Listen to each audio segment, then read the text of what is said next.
কলকাতা হাইকোর্টের দ্বারস্থ শান্তনু সেনের রেজিস্ট্রেশন বাতিল করে রাজ্য মেডিকেল কাউন্সিল। মামলা দায়েরের অনুমতি বিচারপতি অমৃতা সিনহার। সোমবার মামলার পরবর্তী শুনানি।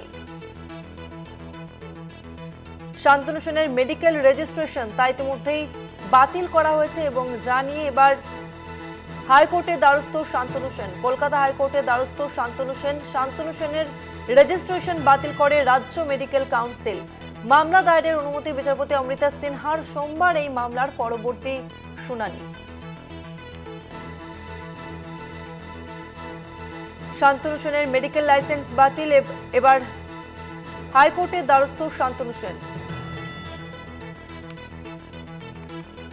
আমরা আরো বিস্তারিত জানবো। আমাদের সঙ্গে ফোন লাইনে রয়েছে প্রতিনিধি পীযূষ কান্তি নাগ। পীযূষ, আমরা জানি যে শান্তনু সেন তার মেডিকেল লাইসেন্স বাতিল হয়েছে এবং এরপর যে খবর পাওয়া যাচ্ছে কলকাতা হাইকোর্টের দ্বারস্থ হয়েছেন শান্তনু সেন, কি জানা যাচ্ছে?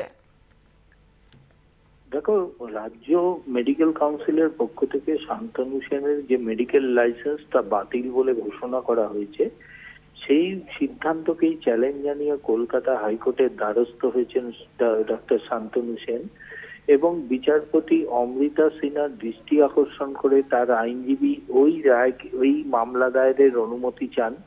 বিচারপতি অমৃতা সিনহা মামলার দায়েরের অনুমতি দিয়েছেন। আগামী সোমবার এই মামলার শুনানির সম্ভাবনা রয়েছে। মূলত তার আবেদনের বিষয়বস্তু হচ্ছে যে পদ্ধতি করা হয়েছে সেই পদ্ধতি সঠিক নয় এবং এক্ষেত্রে তার যে বক্তব্য তাকে গুরুত্ব দেওয়া হয়নি এবং সেই বক্তব্যকে যথেষ্টভাবে গুরুত্ব দিয়ে রাজ্য মেডিকেল কাউন্সিল তা গুরুত্ব দিয়ে বিবেচনা করেনি।